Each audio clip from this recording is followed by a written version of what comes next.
I just recorded a whole video on Hayden Panettiere. The first part of the video doesn't have any sound, so I'm just going to redo the first part of the video and then it's going to clip to the remainder of the video. But anyway, what I said at the beginning was that what I personally find weird or something that stood out to me in regards to Hayden's passing is certain language that certain people are using when talking about this. For example, in a lot of people's captions written as tributes to Hayden, they're saying things such as, quote, "whatever happened," or "however your last moments were spent." There's just something about the way that they're written. It sounds very ominous in regards to her final days. Hayden Panettiere lived to be only 36 years old. An autopsy was completed and it was reported that no signs of trauma or suspicious circumstances were discovered that would have contributed to her death. But the cause and the manner of death are still pending further investigation, and the police department has stated that they've initiated a parallel investigation into whether or not a crime has been committed in connection to her death. So let's talk about who she is, what she went through, what she spoke out about, leading all the way up to her final months.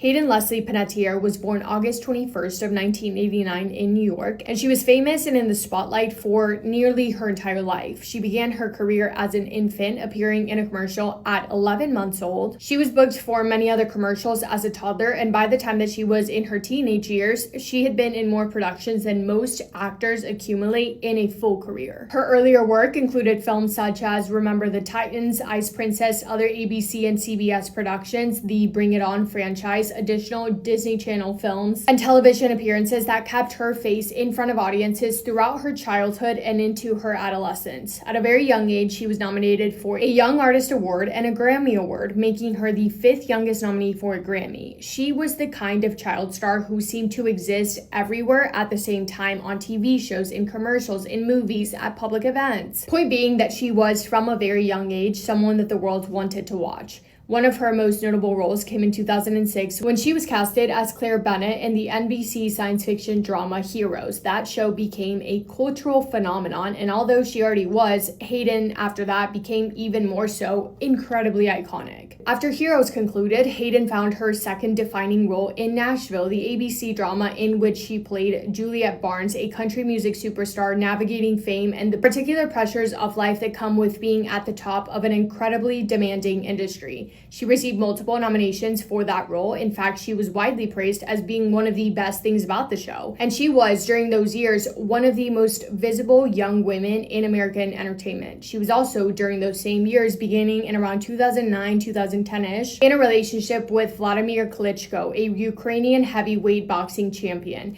Their relationship was obviously international news. It was also a little bit on and off. In October of 2013, Hayden announced their engagement, although they never married, and in December of 2014, Hayden was only 25 years old when she gave birth to their daughter, Kaya. Kaya was born in Austria, where Klitschko was based, and almost immediately after her birth, Hayden began experiencing something that she would spend years trying to understand and then years trying to explain it to the world. Postpartum depression. It was severe, it was all-consuming, and extremely difficult for her to manage on top of the other struggles that she was already trying to figure out how to navigate. Separating other personal struggles and postpartum depression as two different things felt impossible to Hayden, and she spoke out about this in 2022, saying that she did not know where one struggle ended and where postpartum was beginning. Everything that she was going through was so intertwined in her experience that she could not find the border between them, let alone trying to understand how to begin healing from either of them. In 2018, Hayden made the decision, the most painful decision of her entire life, to allow Kaya to go and live with her father in Ukraine. She gave up custody of her daughter, not because she did not love her, but because she was not well enough to be the mother that she knew that Kaya deserved, and she put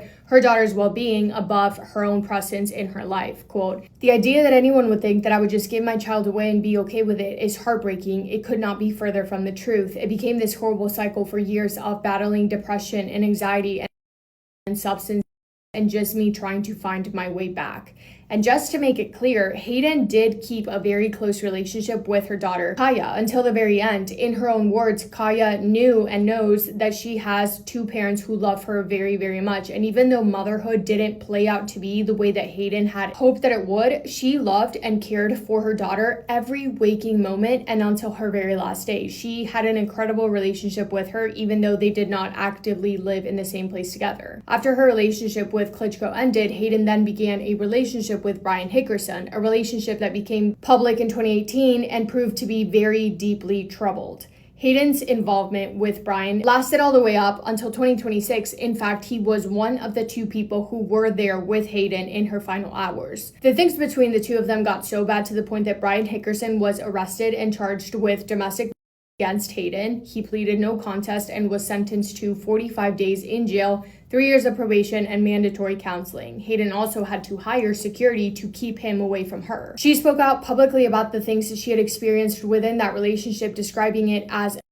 and calling out the cycle of violence and apologies, the very cycle that kept her in it for way longer than she should have been. And it wasn't like Hayden thought that what she was in was love. She knew that their relationship was not a healthy one, but she writes in her book that what she was going through with him was, quote, didn't feel as bad as the thought of being alone. The public nature of that relationship and statements that Hayden made afterwards added another chapter to her life and the struggles that she was going through in private, yet were playing out in public view. She was not hiding, she was not pretending. Hayden Panettiere was a real person in real pain and one who kept choosing to talk about it rather than hide from it. But then came the worst thing in 2023, what Hayden has described as the heartbreak of her life. When Hayden's younger brother, 28-year-old Jansen, was found deceased. It was sudden, it was unexpected, and losing him was something that Hayden knew that she would never get over, but had to learn how to live with. Quote, he was my only sibling and he was my younger sibling, and it was my job to protect him, but I couldn't. The grief that followed his death was the most debilitating thing that had ever happened to her in a life that had already contained a great deal of tragedy. She described not knowing herself throughout that time and not wanting to live in a world in which he did not exist. But slowly, she started to choose hope, and she did her best to hold on to those things in her life that reminded her of him, and she started to come back to herself. She started working again, leaving the house again. She found a personal trainer who helped her with the process of grief, dealing with that through physical movement. She was, as one of her closest friends wrote after her death, coming back to life. In May of 2026, she sat down for an interview with Jay Shetty on his podcast On Purpose, and she spoke at length about her daughter, her recovery, her journey through struggling with substances and postpartum depression, horrible situations that she was put in with horrible people in Hollywood, a stalker that she once had that became incredibly dangerous, grief, and the particular journey of being a person whose struggles all happened in front of the watching world. In that interview, she was open, she was reflective, she was someone who had been through enough to have a perspective on it, and she had chosen to share that perspective rather than protect herself from the exposure. And she mentioned that talking about the things that she was opening up about felt like it was releasing this massive weight off her chest. This is a quote from her from that interview, again, just in May, a few months ago, quote, I finally feel like I have shaken off all of this darkness and this negativity, and that means that I've closed one door and another door has opened, and I can feel all of the exciting possibilities. I have a lot more life to live. In May of 2026, she also published her book called This Is Me, A Reckoning, a full account of her life and the long, difficult road back to finding herself. And essentially, it was just her telling her own story, finally in her own words, with her goal being helping other people. And that is why the news of her death is such a shock, because everyone in her life was thinking what one of her co-stars wrote about her death, quote, I don't understand how this is real. Everything seemed to be turning around. She was coming back to life, wasn't she? It's too young and there's still so much more life. On Sunday, August 16th, 2026, Brian Hickerson, the ex-boyfriend, and his brother, Zach Hickerson, allegedly found Hayden Panettiere unresponsive at an apartment in Greenville, South Carolina, where she had temporarily been staying. Emergency services responded to a 911 call describing a person in cardiac arrest and an unresponsive female. First responders initiated advanced cardiac life support measures. Resuscitation efforts were unsuccessful, and Hayden Panettiere was pronounced deceased at 2:32 p.m. The police report states that Zach was emotional the entire time, but that Brian did not become emotional until after authorities pronounced her deceased.